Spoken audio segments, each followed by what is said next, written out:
为了在有限时间内走完100公里路程，生活体验营雅令和 John 选择以3800泰铢包车，用最省时省力的方式串联曼谷近郊的经典与热门地标。行程规划从观看美宫铁道市集独有的火车进站奇景，充满传统活力的丹嫩沙朵水上市场，以及现在超人气的梦幻水上咖啡厅 Baldwin in the Forest。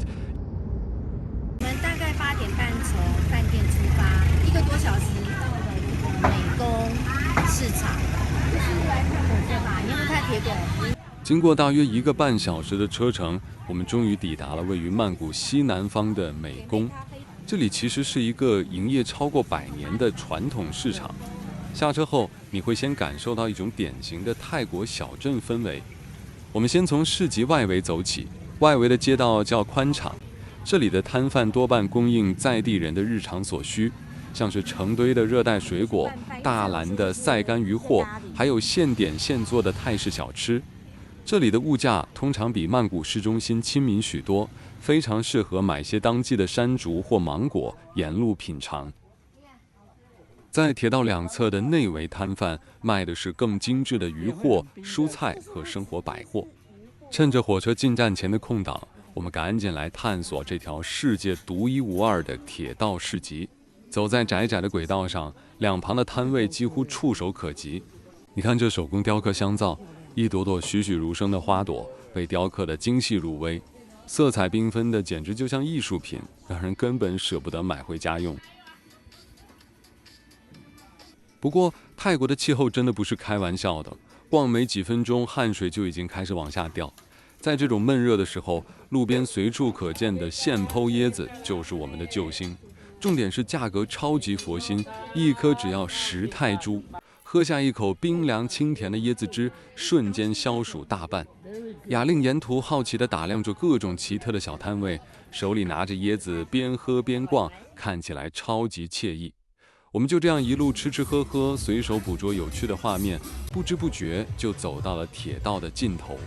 没想到小小的市集藏着这么多惊喜，但可别忘了，最震撼的重头戏——火车进站就快要开始了。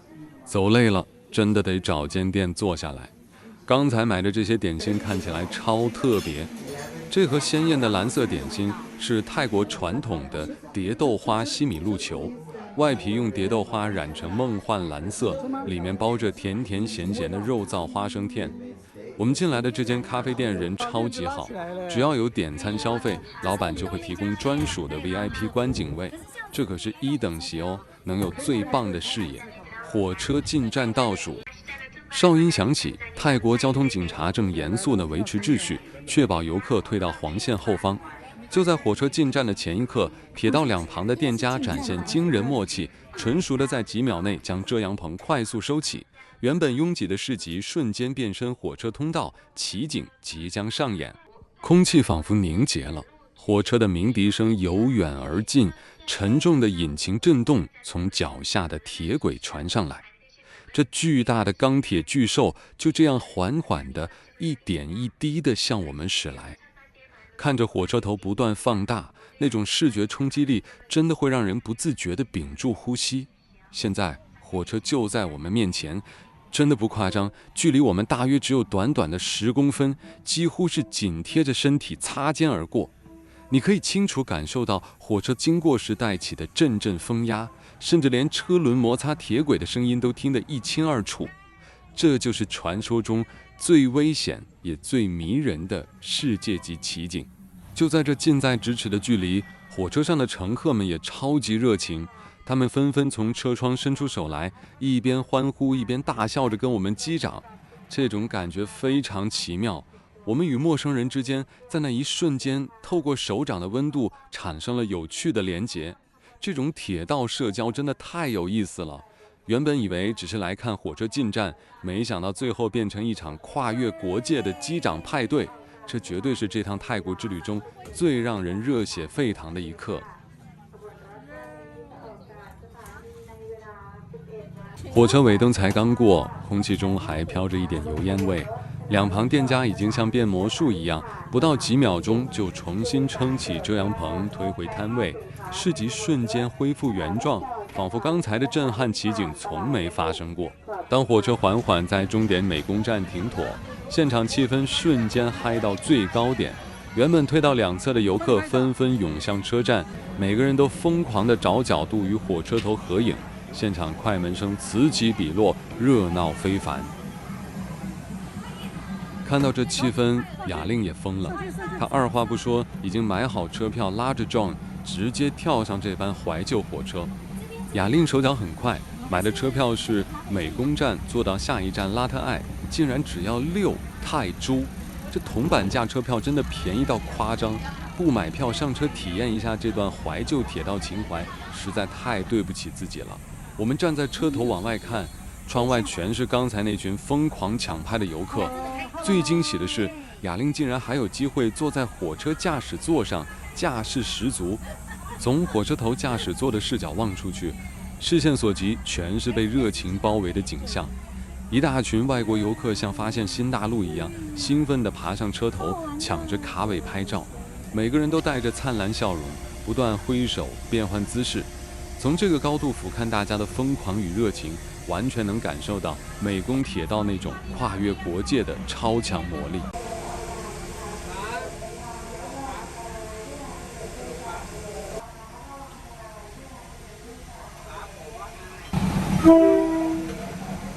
随着一声长长的鸣笛，老旧的车厢发出沉重的隆隆声，我们的列车终于缓慢启动了。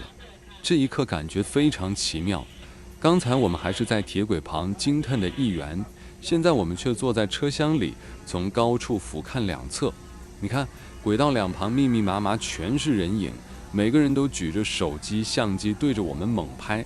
在他们的镜头里，我们变成了风景的一部分。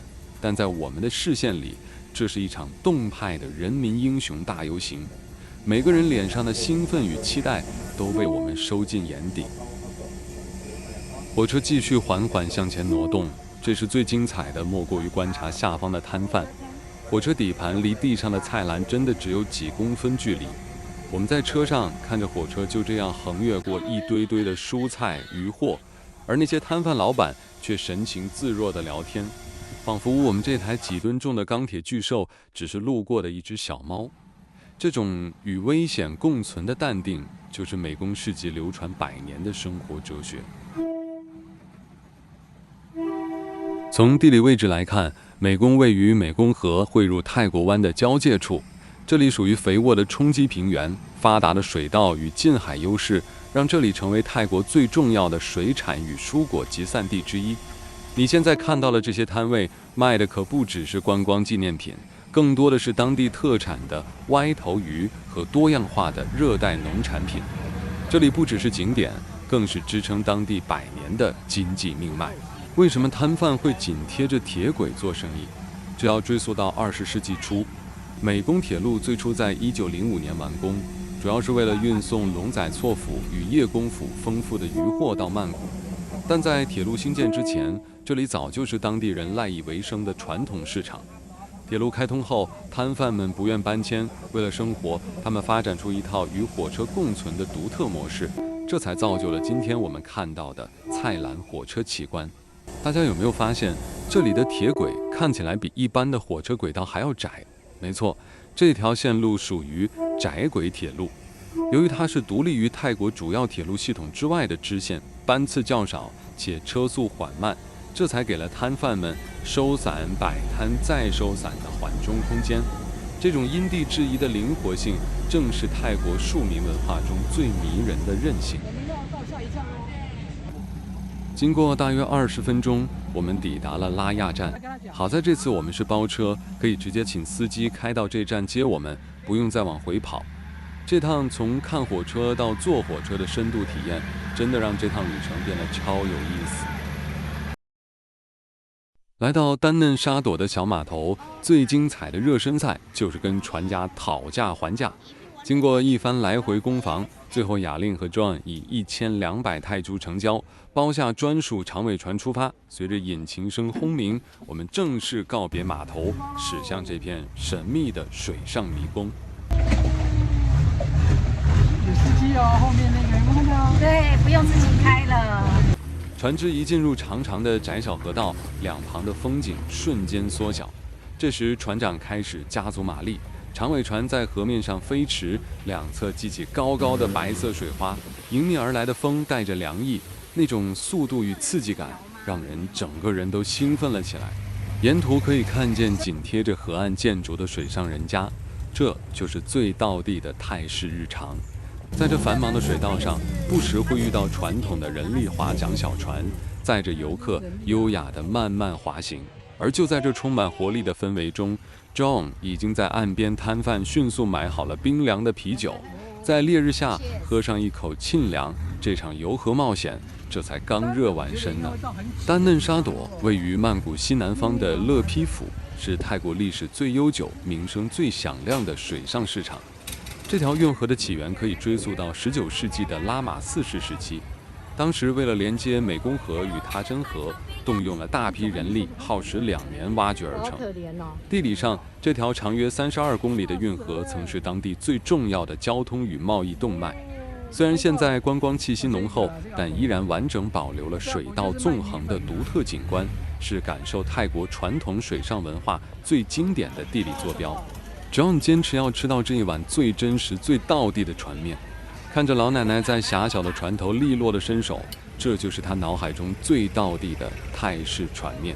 虽然店家最初开价120泰铢，但经过一番讨价还价，最后以60泰铢成交。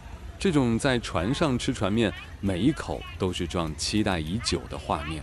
另一艘卖水果的小船，正是丹嫩沙朵最经典的风景。我们随后上岸逛起纪念品卖场，琳琅满目的商品让人目不暇接。不过最吸引我们的是现场制作的圆形小饼，这其实是泰国传统的椰糖，它是利用椰子花苞的汁液在大锅中不断熬煮浓缩，最后趁热倒入模具中冷却成圆饼状。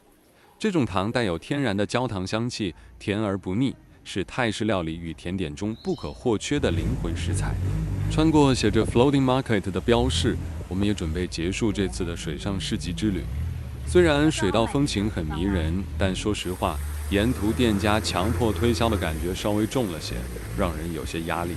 这趟行程虽然有些观光化，但能亲身感受着历史悠久的水上贸易，依旧是一次非常特别的体验。雅琳跟 John 不免俗的也安排了传说中的水上仙境 Bubble in the Forest。这间餐厅位于曼谷西郊的佛统府，自2021年开幕后就瞬间爆红，成为曼谷近郊最具代表性的网美地标。它的建筑灵感确实是参考了马尔地夫的水上屋设计，让游客不用飞出国，就能在泰国郊区感受到强烈的海岛度假风情。我们先找个位置坐下来，喝口冰凉的啤酒，准备好好探索这座人造森林。我们直接走进这座园区的灵魂——中央水池栈道。这条木质栈道以放射状向水池中心延伸，设计得非常巧妙。走在上面，你会发现它不只是通道，更像是一个巨型舞台，让你无论从哪个角度拍，都能拍出延伸感极强的大片。这里的栈道结构稳固，高度设计得刚刚好，让你与水面的距离非常亲近，仿佛整个人就走在湛蓝的湖水之上。大家一定很好奇，这水池为什么能呈现这么梦幻的 Tiffany 蓝？其实这并非天然湖泊，而是透过人工精心调色与维护的。店家在清澈的水中加入了特制的蓝色食用色素，并配合池底的浅色涂装与循环系统，让光线折射后呈现出这种不真实的纯净蓝色。再加上每天专人清理落叶与维持水质，才能确保无论在哪个时段拍摄，都能拥有这抹迷人的蓝。这就是网络上最疯传的上帝视角。走下楼后，我们转往园区左侧，这里一排排像是南洋度假村的独立木造凉亭，每一间都坐落在蓝色水面上。雅琳还在旁边的木头荡秋千上，伴随着微风轻轻晃动，这画面真的美到可以直接当成电脑桌面。最后，我们走到了园区后方这个超好拍的热气球装饰，但我得跟大家说句真心话，这间 Bubble in the Forest 绝对是所谓的拍照天堂。在这里，照片呈现出来的梦幻感真的比现场看还要震撼许多，难怪会成为网美们趋之若鹜的打卡圣地。终于来到今天的压轴吞武里市场，一走进来，这规模真的会让人瞬间选择障碍。这哪里是传统市场，根本是海鲜界的顶级超市。这里宽敞明亮，完全没有腥味。